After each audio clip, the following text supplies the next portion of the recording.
Hi, this is Brandon Sugiyama from JIAYO.com, and in this video I sit down for an interview with my good friend Kim Gibson.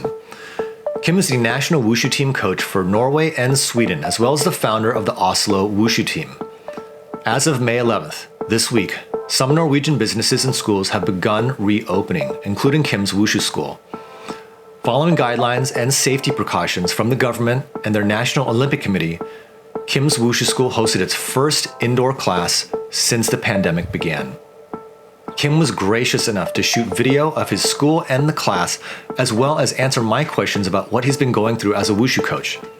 He talks about how his school almost went bankrupt, the challenges of teaching and practicing wushu while social distancing, and how he's preparing the Norwegian national team for the upcoming European Wushu Federation's online wushu championship. If you enjoyed this video, please subscribe to our YouTube channel, give it a like, and share it with your friends. Without further ado, here's Kim Gibson. Hey guys, this is Kim Gibson out of Oslo Wushu team. We are here in Norway, and as all other countries, we've been under really harsh times during this COVID-19 thing. March 12th this year, we had to close down our whole gym. We canceled all trainings due to government restrictions. Luckily, here in Norway, we haven't been too much affected. We had some really strict measures against sports and all that stuff, but we still managed to live our lives. We didn't really have to be closed up inside our homes and stuff like Spain and Italy has. But still, we had to close down our whole club. And now finally, 2 months later, today is our first time coming back, training with our friends. I'll take you through a little tour. We have a really small gym here. It's actually just 7 by 11 meters. So let's see. You see here, we've made our crosses because we need to have a social distance training actually. So we only allow 10 athletes at a time. Only allow 10 athletes, and they need to be at least 1 meter apart. I've actually put up 2 meters because we have to move a little, so their starting point will be 2 meters apart. We have some decorations going on over here. The carpet you see is sort of like a American cheerleading carpet, and on the walls we have some reminders of some of the most important basic exercises in wushu. I'm glad to have you here, and we'll do a little we'll film some short clips from today's training to see how it goes. There you go. Hey, how's it going, man? Good, how are you? I'm okay. So how about you, man? How are you doing? You just had a practice. Yeah, it was all this they've gotten their own cross and everything, but some drills we need to do like in lines. We can't do everything standing still, right. So we had to make this sort of system to make it work, but they managed to do it. I want to ask you, the precautions you're taking right now with the space, is that all coming from the government? Were you given very specific directions? How did you get that information? The thing with the government is that we have our National Olympic Committee, which we're members of through the Norwegian Martial Arts Federation. So the government said you can do from, you don't celebrate Easter, do you, in the US? Yeah, we do. Right. The week after Easter, we got a bit of an opening up, so they allowed sports as long as you were outside in groups of less than 5 and 2 meters distance. Okay. So we could actually kind of do like most of the trainings we would do. The only thing is that I usually have 15 people in each class, so I had to do 4 in each class. So I just did half-hour classes actually. Okay. Yeah. So, and then from May 11th, they open it up. So now you can actually be 20 people in the class within 1 meters apart. Okay. But since our gym is quite small, we can only fit 10 people in the gym if you want to have that. Like, if you want to do wushu movements and be 1 meters apart, you really need a lot of space. So we can only accommodate 10 people at a time right now. Yeah. So tell me, before the change at Easter, before that, how were you training? Were you training by video? Were you doing anything? Yeah, the thing is that I coach at Oslo Wushu team, which I founded back like 13 years ago. Yeah. So basically, all of that just went dead. We actually just moved to this gym in January. So we made a lot of savings just to afford this place and all that stuff, and boom, after 2 months we can really do anything. And a lot of especially new students, they cancel their membership. Right. Luckily, we had a lot of older that have been training with me for a while that continued their membership, but at the same time, people lost their jobs, so you can't really.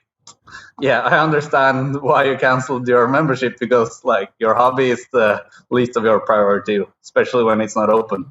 Wow. So the whole club actually shut down for 3 weeks, I think. We had no income, and we were actually on the brink of getting bankrupt because we were so newly established. So I actually posted a thing on our club's Instagram and basically said it how it is, that the way it is now, we probably won't make it until from May 1st. We're not going to have a club anymore. Wow. I didn't, and then one of the kids' dads actually called me and he said, you know what? The Norwegian government, because they made all these crisis pacts for like industries and commercial companies and even for professional sports, but not for the recreational sports clubs. So one of the dads actually worked in one of Norway's richest companies. And basically his boss told him, I want to save at least all the clubs for our employees' children. Wow. So basically, I just had to send in an application and said, this is what we need just to survive for now. Yeah. And they didn't even, the day after they've transferred whatever we needed. So that's amazing. Yeah, we've been really lucky. Wow. There's been so many sports clubs around Norway that they're not like we've only existed for 13 years and we've only been in this place for a couple of months. But you have clubs that are like 150 years old that are bankrupt now. Wow. All of this, yeah. So you said the Norwegian government has money available for what kind of businesses or what kind of sports teams can have access to that money? Is that professional sports or? Yeah, so you have the soccer, the football league. They get, because they have full-time employees, and they have what you call the expenses you need to just to come by, like to cut the grass on the soccer turf or all that stuff that you just need to pay for because you're obliged by contracts to do all that stuff. So they got money just for running their business, and if you got unemployed, the government's just giving you whatever you got paid last year until you get your job back. So all of those have been saved. But we are a leisure club, so most of us we just do it in our spare time. Yeah. And get a little money from it, but it's not a full-time job, so there's actually nothing to get back from that. And they haven't taken into consideration that we actually have to pay our rent and we have to get our electric bill. And so that was never in, because I think the government didn't think of it as a necessity.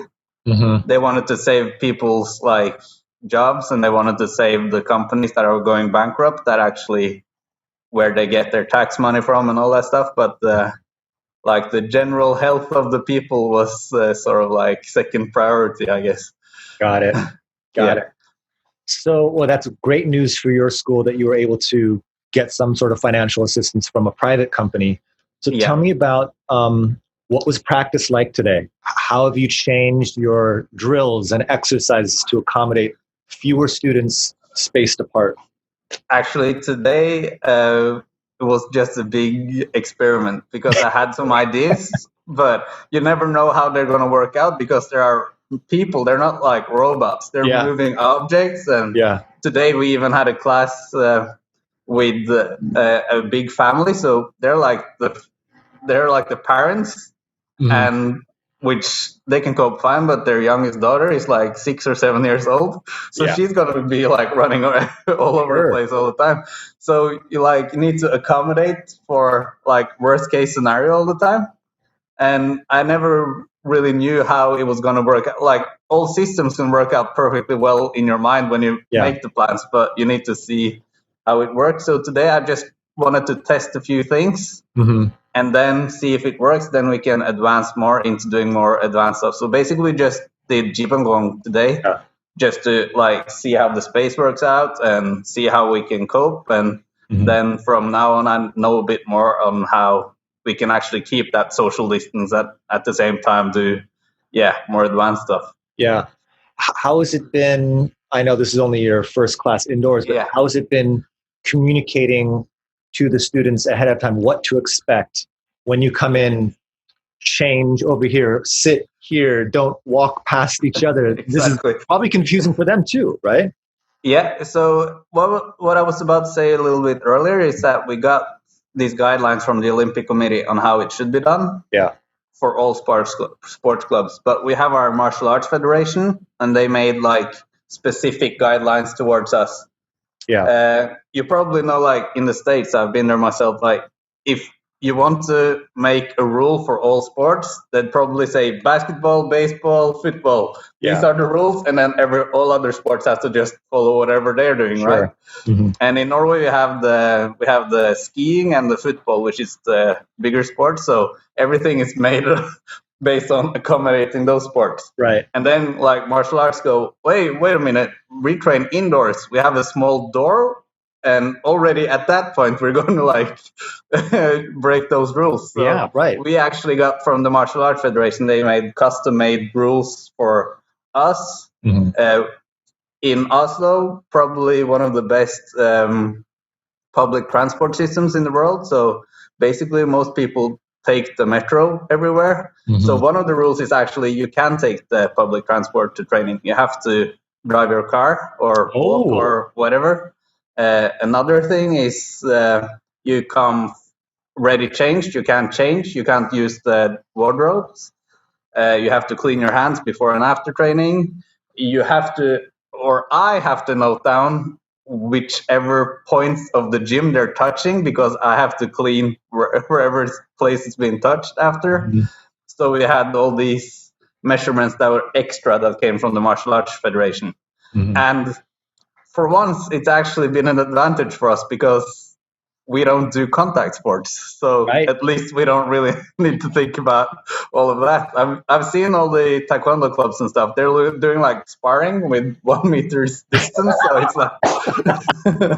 so we actually, And I had big troubles, especially in the Tai Chi classes, because I like that people actually understand that what we're doing is violence and not standing yoga. And you can't really show them why they're you can't really show them the application and how to root yourself towards being more stable and stuff. So now you just stand there 2 meters apart and just point at their knee and say it's in the wrong position. And you can't really explain why. You just have to hope that they understand it eventually. Yeah. So with these new rules or guidelines, how many classes can you have per day or per week, do you think? That's unlimited, I think. Unlimited. The only thing is I work I have an office job next to this thing, so it's just how much energy I have left in the tank for the weekend, for the evening. So now I do 2 classes every weekday. And one of them being the national team trainings every Friday, actually. Because this gym is a club's gym, right? So it's quite small, but we can do all the basics. We can learn new sections of forms and we can do all that. But to do the full forms, we actually have a national team training center, which we share with the karate and taekwondo national teams and ourselves. It's been a lot easier to get training time there after we got into the Youth Olympics. Right. I didn't say, actually, I'm the national team coach for Norway and Sweden, as well as running this gym. So we've had, usually we train there, but now we have to train the national team athletes in this gym as well because of the quarantine restrictions and stuff. So we have the karate and taekwondo. They have some really big things coming up with the Olympic qualifiers and stuff. So they completely isolate from everyone else. Okay. Even though the Olympics have been moved 1 year, they're still they're super strict on their whole regimen. Even we had 3 of the girls in the national taekwondo team. I know this is a wushu thing, but we're in the same federation here in Norway. But 3 of the girls actually moved in together. So they have all their trainings together in their apartment because then they're allowed to have full contact sparring because they're in the same household. Yeah. Wow. So they're still preparing, like they're going to compete later this year, or when we're going to qualify? No one knows, but they're thinking we want to be the best prepared of everyone when the time comes. Yeah. Interesting. Now you have Spain and France and Italy. They've been at home for 2 months and not even being allowed to walk outside. So they're going to be more ready than those guys, I guess. So what are your plans with the Norwegian Wushu team? Are you going to be training like you're ready for competition? Are you going to kind of pull back, or what's in your head? What are you thinking? Now we have the EWF. They made this online Wushu, European Wushu Championship thing. Right. I don't really see it as a championship, but it's really good in the situation we're in now just to have a date and something to train towards. Because the worst thing in the beginning was not knowing what to expect in the future. We had no idea what was ahead of us, and just to get May 25th, we have the European Online Championships. At least we have a date to look forward to.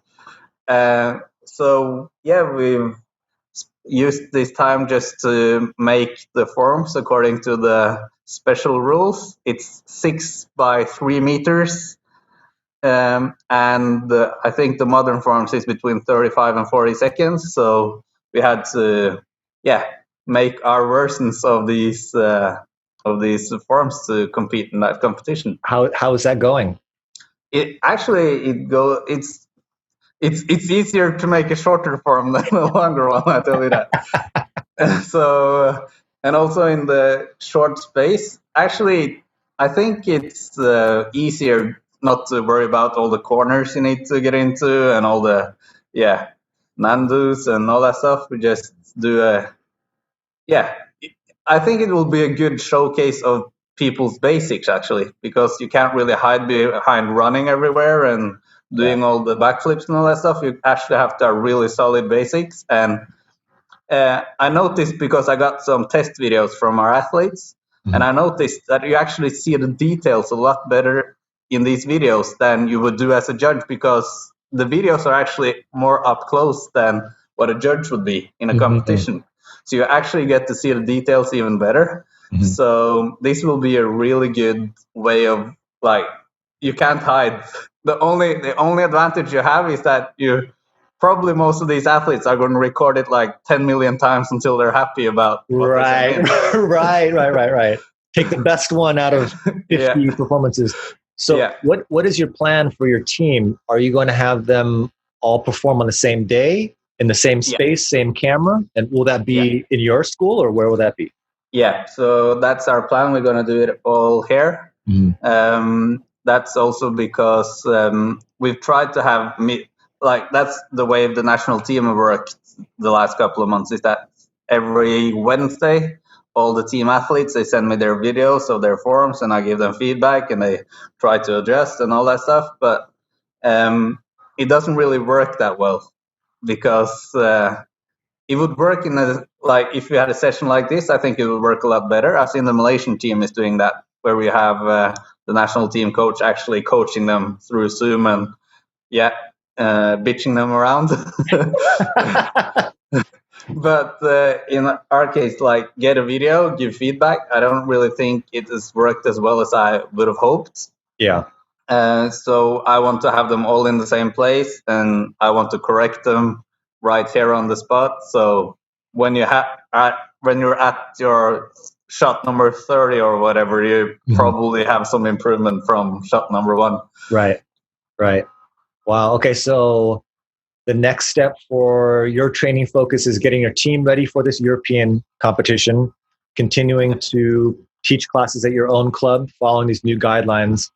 Beyond that, what are your thoughts coming out of this experience, not just in Oslo, but worldwide, how it affects Wushu? What's been going on in your mind? As I said, the first period, just not knowing anything.